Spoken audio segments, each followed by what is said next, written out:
Today we recap Joshua and Fury fought at the weekend in the lead up to their fight at the end of the year. We're also talking about an insane performance of a new golf star, potentially. And we talk about Littler's insane performance in the match play darts and tell you why we shouldn't be booing him anymore. All that and more in Fred Asquith on the Ball. Hello and welcome to Fred Asquith on the Ball, aka Fob. I'm Fred Asquith and me and you are going to be chatting sports. Thank you to all the seed listeners, the initial seed listeners that came on board for the first episode of Fob last week. I really appreciate it. I had some really nice messages, people coming from my comedy profile, people coming from my film profile, people coming who've never seen anything that I've done. And look, I appreciate you all being here because I'm so excited about starting it. I'm so excited. As soon as I started it, I was like, this is absolutely the right thing to do. I've got so much pleasure out of sharing my passion in film through my film podcast, Fred Asquith on Film, aka FOF. It's just a logical next step to do the same with sports. And honestly, my mind's been buzzing in the last week or so with just all the shit that I want to get off my chest. And today's a good example. I also just want to set my stall out in terms of what this is going to be vibes-wise, because there has been, I put out a video last week and on the last episode about do I have a team, talking through about the fact that I don't have a football team and the reasons for that. And that's pretty much the case in all of the sports I watch.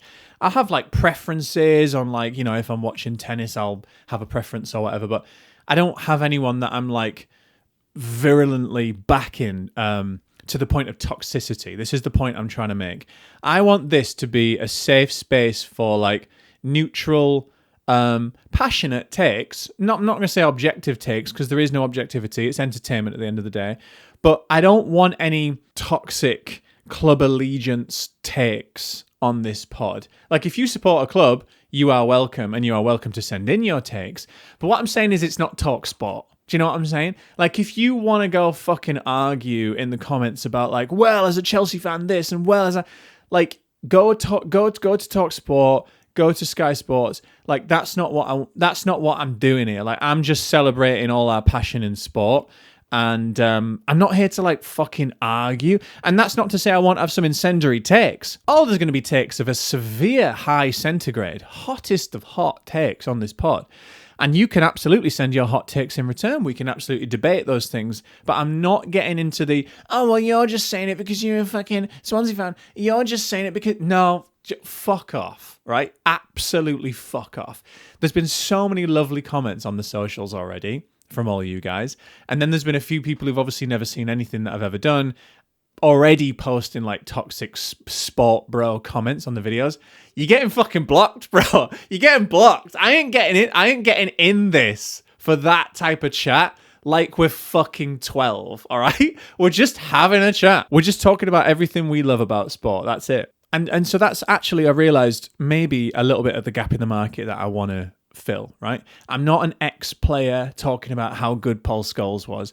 I'm not a bald bloke at 55 years old who's just bitter about how things were better when he's younger. No offense on bald people. I'll be bald soon. I always wanted my movie account to be an accessibly cinephilic take. I'm a cinephile, but I want people who are sort of casually into film to feel like they can listen to that. It's the same here. I want this to be an accessible, fanatical sport podcast, a podcast you listen to discuss all things sport in a passionate and respectful way. I realized that there's a lot of podcasts out there that are sport specific, right? You got the football ramble, you got the fucking football cliches, which I love. You've got all the different F1 ones, boxing ones, and that's pretty much the norm. But I want to do it on sport as a whole and anything that really comes up. And I realized the only sort of prominent ones I can think of in that regard, in Britain at least, are the sports agents, which is obviously more business orientated. And then also, obviously, Talk Sport, the radio station, which put out content on all different platforms. And I'm I actually think there's a little niche there, again, that I'm trying to fill. I think there's a lot of people out there like me who do love a lot of different sports. And I don't necessarily want to listen to an F1 only podcast or a boxing only podcast, but I would like to listen to one that talks about all of those interests and maybe a few that I haven't maybe engaged with yet. So, think about it like Talk Sport, but without the twats. Just without all the shit banter. Right, speaking of which, I want to get onto the boxing. So this weekend just gone, Tyson Fury and Anthony Joshua both fought in incredibly low-key bouts. Tyson Fury fought in Thailand in a bout that I think there was only a couple of thousand people in the audience. He fought a 46-year-old bloke, which I can't remember the name of him. But the point is that like there weren't even highlights available officially for this fight. There are some like rough cut highlights available on YouTube, and I did watch, and it was like watching two blokes fight outside of Weatherspoons. But anyway, point being is Joshua fought the same weekend. He fought Prenga, who again is an older fighter, who has some knockout power, but was clearly like a warm-up bout for Joshua. What are they both warming up for? Because they're both pitted to fight towards the end of the year. Eddie Hearn is talking about how it's signed. They're in discussions about where that fight might be. They both needed a bit of a tune-up because they're both, like, for different reasons, obviously, vastly different reasons, semi-retired or stepped out of the limelight, stepped back, been a bit inactive. So they both needed to have a bit of a tune-up. Fury got through his fight in classic Fury fashion. Like, he doesn't look... Look, just to set the stall out as well, you know, Fury's 37, Joshua's 36. So this is like, this prospective fight of theirs is way, way, way, way, way beyond the time that this actually should have happened. I've been following this era, as I'm sure a lot of you have, the Joshua Fury era, starting with them both defeating Klitschko in their own ways, and then being challenged by Wilder, and then being challenged by Usyk more recently. And Usyk has come to establish himself as probably, well, certainly the best fighter of his generation. I think the CV shows that. So Joshua Fury never happened. It's now going to happen. It's 5 years too late. But even in his prime, Fury, it felt like watching Fury, it was like, it doesn't look like he should, it doesn't look like he's an elite fight. I don't mean in terms of the chub. I'm not being like prejudiced and like obviously that's a bit of a meme. Like, oh, that was peak performance at one time, Tyson Fury, and he was proud of it. But no, I just mean in terms of like the way he navigates his way through fights doesn't appear that dominant, but then he often comes out on top. So I can see why it took him quite a while actually to get to the top. Like it was only really in his 30s and late 30s that he reached those peaks. And I think it's because he doesn't strike you as a bombastic fighter. You know, he's not going around like, even like someone like Daniel Dubois or Deontay Wilder, you know, inferior fighters, but going around banging people out, and promoters are like, oh yeah, I'm going to sign him up, you know, he's going to go to the very top. Tyson Fury just wasn't like that. AJ was like that, to be fair. But anyway, it looked a bit like that in this fight in Thailand. Look, it's a tune-up fight, doesn't really matter. Like I said, Joshua fought Prenga, and it was a crazy fight. It lasted 2 rounds, and was one of the most entertaining fights I've seen in ages. In the opening round, Joshua hit the canvas because Prenga caught him, and that got me thinking about his 5th round against Andy Ruiz. Do you remember when he first lost his world title against Andy Ruiz? Shock loss, because he had a sort of shot to the back of the head, and it sort of introduced this idea that, does Joshua have a glass jaw, or was it an illegal punch? And that then, as time went on, we all came to realize that Joshua does sort of have a glass jaw. And I mean that respectfully, in the sense that I've never been punched in the face, and I realize that it might be tempting, and I really hope it never happens, because I certainly have a glass jaw. Like, congratulations for being in there. Looks terrifying. I don't want to be you. But in the world of boxing, Joshua's chin has never been that durable. And that was shown again. You know, Prenga got him down in the opening round, and then it seemed to the tide seemed to turn so monumentally in the second round, and Joshua knocked Prenga out in the second round, fight over, that it almost did feel a bit like Eddie Hearn slipped Prenga's team a note saying, this isn't what this fight is about, guys. Like, we just need to get through this, because Joshua's got like a £400 million payday coming when he fights Fury. Like, it's all. Do you know, I hate corruption in boxing. There's a whole other conversation, but like, when it comes to this, like Joshua and Fury fighting finally at 36 and 37 years of age, I almost would understand like a payoff for Prenga to just be like, look, it's not the time. Like, it's just not the time. There's no belts on the line. Literally, we're just going for a payday here. Like, just do the thing. Fall on the canvas, right? But to be fair, he did seem genuinely knocked out. Anyway, so they got through their warm-up fights. It wasn't very convincing for either of them. So they're pitted to fight at the end of the year, and the debate's always been who wins, Fury or Joshua. I think that the answer to that differs depending on what era they fight. So I think Fury Joshua fighting in that sort of post Klitschko era when they'd both just fought Klitschko.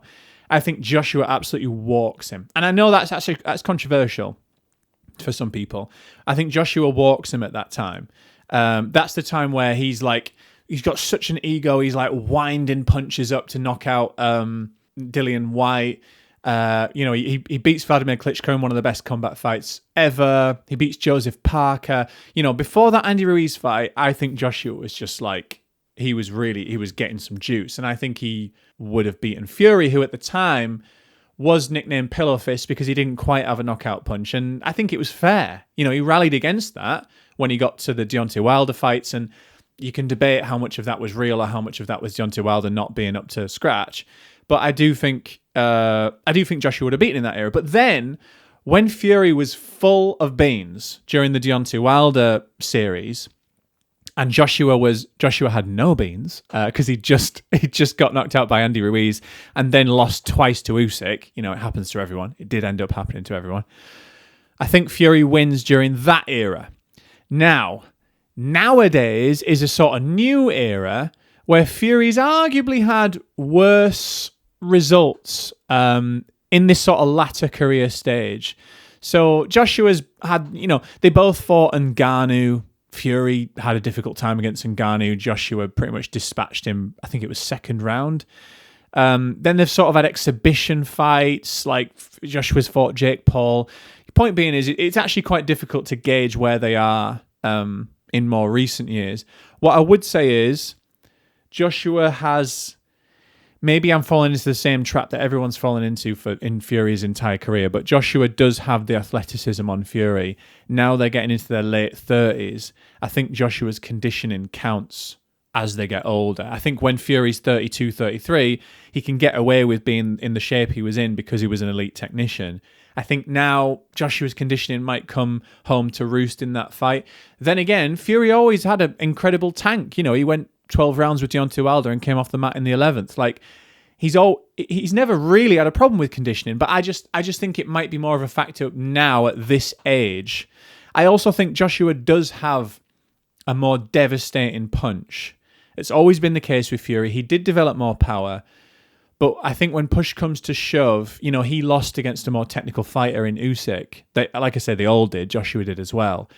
But I think Fury is an elite fighter on a technical level. He doesn't quite have the power. I think Joshua is good enough on a technical level, like better than a Wilder, and similar power. So I think Joshua takes it nowadays.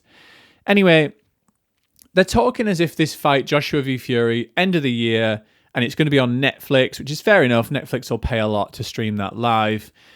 But potentially it's going to be in the US.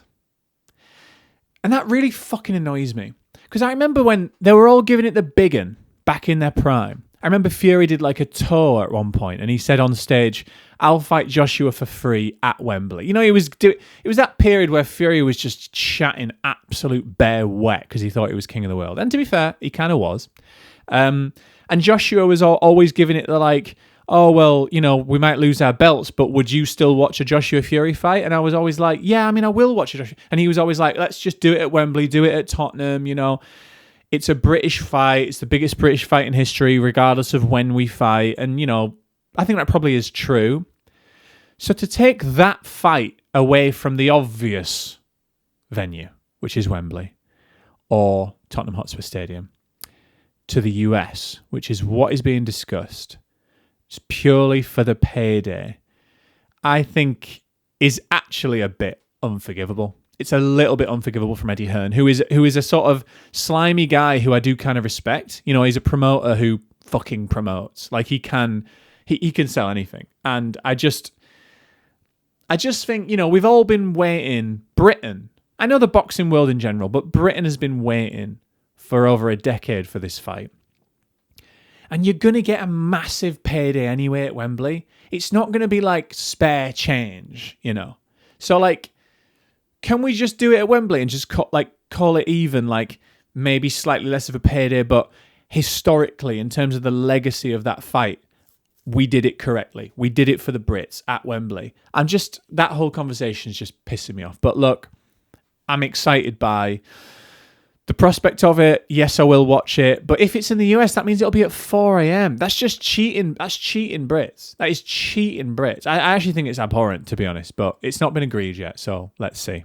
I want to move on to golf, because although there hasn't been a golf major in the weekend just gone, there was a PGA tournament called the 3M Open, which I really think is worth watching the highlights of if you are even slightly interested in golf, because I think this is a huge, huge moment. The 3M Open in the weekend just gone was won by a young Jackson Koivun, who is 21 years of age. Okay.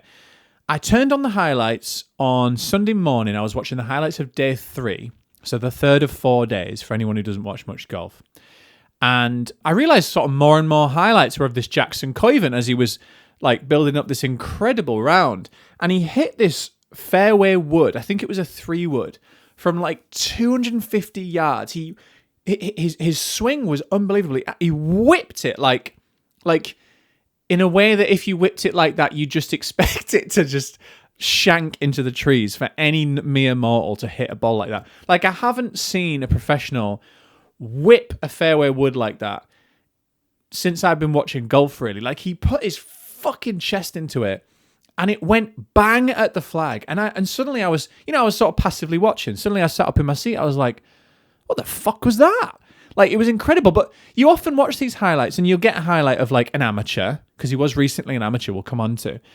And then you won't see a highlight of them again. And I was like, oh, fine. Anyway, one after another, highlights of Jackson Koivun. And he posted this incredible third round, right? Anyway, fourth round comes and he's going into it. I think it was 2 shots ahead. He was 20 under, and I think the next person was 18 under. But you had Scotty Scheffler, who was lurking. Scotty Scheffler, the number 1 golfer in the world. He was lurking. I think it was like 15 or 16 under. It doesn't really, the specifics don't matter too much. The point being is that Jackson Koivun was being stalked, 21-year-old, was being stalked by the number 1 golfer in the world on the final day of the 3M Open, and he ended up winning. And it is one of the best PGA Tour wins I can remember watching. And it is so exciting for this kid, right? This is his 3rd professional tournament.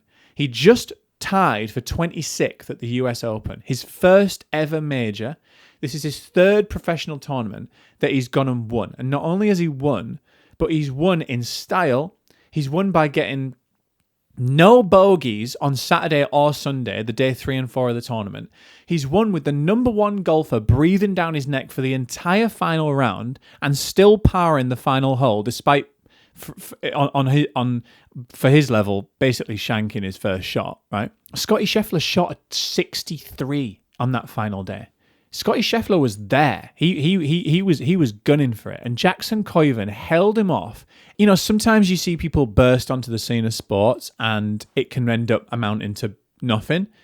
So that could be this, but sometimes it's the opposite. Sometimes you'll see a Rory McIlroy. You know, I don't want to necessarily invoke Tiger Woods, but you know, sometimes you do see that sort of Rafa Nadal, that sort of like bombastic, new, thrilling player in a certain sport, a new driver in F1 like Verstappen, come onto the scene and they just completely change the game. And honestly, some of the shots that I've seen, go back and watch the highlights of round 3 and 4 of the 3M Open. Some of the shots that I've seen in those highlights, they really do get your juices flowing. And I wonder, the question is really in golf is, do we have a Tiger Woods on our hands, which is, again, that's the absolute peak of sort of bursting on the scene, dominating the sport. Way too early to say that. But I thought, it's fun to at least mention it. Or do we have a Jordan Spieth? Jordan Spieth is certainly one of the top golfers of the last 10 or so years, but burst onto the scene in a similar fashion and then has really sort of stumbled and tripped his way through the last 5 years or so, where he's really lost his mojo. So you can sometimes have that. You can sort of have these like young upstarts with all the potential, and the potential's not quite reached, or maybe they can't take the sport mentally or something else. So it's going to be interesting to see what happens to Jackson Koivun, but I would say tied for 26 at his first US Open, playing as an amateur, turning professional, playing 3 PGA tournaments and winning and beating the top golfer in the world on the final day. I think we at least have something that's worth keeping an eye on. So I'd go back and watch those 3M Open highlights on YouTube. Now, speaking of generational talents, I want to talk about Luke Littler winning the match played darts in Blackpool on Sunday night. His opponent was Gerwyn Price, who is obviously he's been round the block in the darts world. Littler is on another level in darts at the moment. Littler's got twice the prize money of the second in the rankings. He could literally have a year off darts and still probably be ranked number one by the time he got back. He won match play darts on Sunday night with an absolute virtuoso performance, breaking the record for throwing average, the new record being 111 versus Phil Taylor's record in 2010 of 106. He also beat the tournament record for number of 180s. He got double the number of 180s than his opponent, Gerwyn Price, by the way. Yeah, we're seeing a dynasty in darts, basically. This kid's 19, and the previous dynasty was Phil the Power Taylor, who was incredible, and this kid's just breaking all his records before he's even got 20 years on the clock. And the reason why I want to talk about it is because he's still getting booed by darts fans, which Gerwyn Price addressed in his interview after his loss and said, if you're booing this guy, I can't remember his phrasing, but it was like, you haven't got a fucking clue, basically. I agree. I do not get the Littler hate. And anyone who's followed this narrative will know that the booing sort of began kind of because people it was sort of like a meeting of, it was a perfect storm where people started to recognize a little bit of an ego, young guy, best in the world at his sport. You can sort of understand that. And also started to say, oh, darts is getting boring because Littler's winning everything. So he started to get booed. That then compounded the problem with the ego. Again, young guy starts to snap back in interviews, starts to pigeon chest around the stage a little bit, starts to be a bit combative with the audience. That just makes it worse and worse. And now he's been getting booed for what feels like a while. I think this is just fucking ridiculous. I can't believe he's getting booed, right? Can you imagine what it must be like to come up when you're 16 years old in a sport and you're immediately the best in the world in that sport, get cheered for 1 to 2 years, the crowd love you, right? You're a 17-year-old, 18-year-old, you are on top of the world. Everything you've been fighting for in your young life has come true and everyone is cheering you, okay? And then suddenly, at 18 years old, everyone starts booing you. Can you remember when you were 18 years old and you were on stage in front of fucking loads of people booing you? No, you can't, and neither can I. Do you know why? Because it didn't fucking happen. Do you remember when you were 18 years old in general and how vulnerable you were to getting an ego about something? Do you remember how much of a twat you were? I was such a dickhead when I was 18. If I'd have been in that position, it would have gone exactly the same and worse. I think he's actually handling himself so well. And we do not give him the sort of slack he deserves for being such a young guy in such a ridiculous position. And not only that, even if he was terrible on the darts tour and he was getting booed, it would still be wrong. But the fact that he's getting booed for being good is fucking wild to me. We have a generational talent. This is Federer, this is Schumacher, Hamilton. This is one of the most exciting things to watch in sport. Tiger Woods, when someone dominates on this level and changes the game this much, and you're booing that. Are you a fan? Are you actually a fucking fan of darts? And don't give me the whole, oh, he snapped back at the crowd bullshit. Like I said, if I was 19 or 18 or 17, I would have snapped back at the crowd as well, because that's a defense mechanism. It's coming from a place of fear. He hasn't got an ego because he actually thinks he's the dog's bollocks. I mean, he is the dog's bollocks. I mean, it is partly that as well, and that's fine. He's getting an ego as a defense mechanism. What else would you do? Otherwise, you just start crying on stage. I know it's crazy to say, but you literally would. If I'd have been booed like that on stage at that age, I would have just fucking cried. So of course you're going to get this ego. Of course you're going to start strutting around the stage. You're going to try and build yourself some armor because you've got 40-year-old fucking twats in the audience booing you every week. That's just a natural reaction to snap back at the audience. It's just insane to me. Like, he is the best individual in this sport in our lifetimes. That is to be celebrated full stop, whatever age. He's also come into the sport at 16. Such a fragile time in your life. And we are now molding this malleable personality into one that feels defensive. He's going to have some trauma from it. He's going to have some trauma from thousands of people in rooms booing him. And if you think he doesn't, then you're off your fucking rocker, mate. Course he's going to be traumatized by that. That's a crazy situation to be in. But the fact that he's getting booed by just being good. Go fuck yourself, mate. I want to watch Incredible Darts. He is fucking incredible. In this final of Match Play Darts, he was just hitting bullseye finishes for fun. He wins the entire match with a bullseye finish.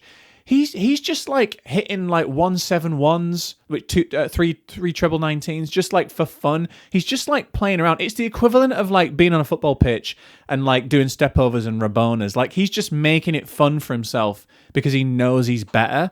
This guy is so fun to watch. The people who boo him because they say he's boring.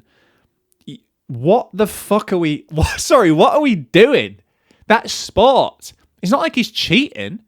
It's like we've got Mozart of the darts world here. Fucking, honestly, have a day off. Just want to touch on the F1. So Lando Norris won the Hungarian Grand Prix. Well done to the bloke. Obviously, Lando Norris, the reigning world champion. He didn't do it for me. I can't tell you what it is. In terms of a bloke, lovely bloke, but in terms of a driver, I just feel like Piastri, his teammate, Antonelli at Mercedes, obviously Verstappen, to a certain extent Leclerc. It's wild for me to even say this about the world champion. I just feel like there are many, many better drivers than Norris in that field, and that's a really hot take. It's a really hot take, but yeah, I'm not feeling like he's going to get it done this season. I'm also like always craving Hamilton to have a title push. I said this last week. I don't know if it's possible. It looks like it might be possible. He got a 5-second penalty this race, which dropped him down from 4th to 5th. I don't know. I feel like it's potentially there, but he doesn't quite. I don't know. I don't really know how to like pin my hopes. How much to pin my hopes on the whole Hamilton thing. He is second in the Drivers' Championship, so I mean there is that. So Antonelli is currently top of the Drivers' Championship. By quite a way, actually. He's had 6 wins, and I think the next best win is, literally 2 with George Russell. George Russell's having a rough time of it. I'll be honest. I said I feel sorry for George Russell last week, and I got a few comments being like, I can't believe you feel sorry for him. I do. I can't help it. What happened to him this week? What was it? He obviously had a bad start in the actual race, which is on him. But was he the one that like he got his qualifying lap stopped by a back marker, like not getting out of the way? I think it was. I feel sorry for the bloke. Piastri was also quite unlucky in this race. Verstappen, speaking of incredible drivers, Verstappen, the way he's able to squeeze the results out of this Red Bull, if you compare him to his teammate, Isaac Hadjar, Verstappen is just like, he's an insane driver. Today we'll play one voice note from Stefano. I feel like this season, Antonio is going to follow some of the path to Piastri last season, where he started really well, everyone's saying, oh, greatest guy ever, and then he's just going to have, sort of like 6 races where he's just shit. Okay, that was quite difficult to hear. Thanks, Stefano, for sending in the voice note. Basically, Stefano's saying that he thinks Antonelli in this season's F1 is going to show a lot of promise and then crash and burn towards the end of the season, and one of the more experienced guys is going to take the title, like Hamilton. I kind of agree. I feel like it's not quite representative of how the season is playing out. The fact that he's so far ahead in the Drivers' Championship at the moment. And I do agree. I think by the end of the season, it'll be a lot closer than it is right now. So thanks for that voice note. Send in your voice notes to the link in the description, and they may get played out on the pod. Couple more things I want to touch on. There's so much I want to talk about. That's why I'm glad I started the pod. Did you see German? I think he said Germany Klopp. Did you see Jurgen Klopp's press conference after he accepted the job to be German national team head coach, where he said, I will stay in this job so long as you leave my family alone. So as soon as you say, basically I'm paraphrasing now, as soon as you say he's shit, we want him gone, or as soon as you start bothering my family, I will just go. And I love this from Klopp. He's basically saying like the German media mistreated Julian Nagelsmann, maybe even mistreated Hansi Flick before him. I think he also acknowledged that other media are worse towards their national team managers, for example, England. But anyway, the reason why I wanted to mention this was I really love Jurgen Klopp for being very good at his like PR. He's very good at setting the tone for his new role. So if you remember his first press conference at Liverpool, he said like he was so good at building a bond with that city, which is so important for that role, from the very first press conference. And I remember he also understood what the fans were screaming out for, which was progression, winning titles, which is obviously that's like it's not reinventing the wheel to say that, but the way that he communicated it was perfect. Do you remember he said, please give us the time, because we will get there if you give us the time.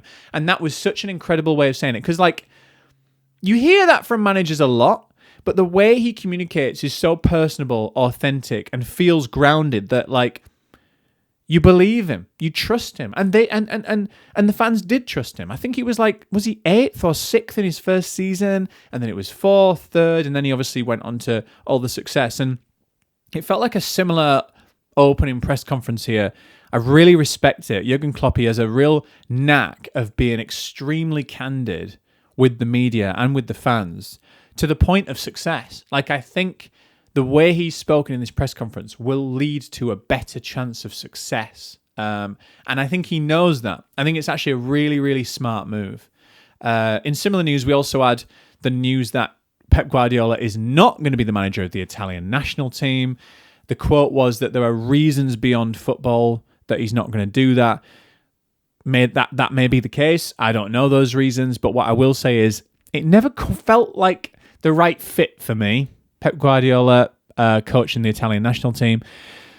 2 reasons. One, style-wise, just in terms of historically, the style of Italian football doesn't quite suit a Pep Guardiola team.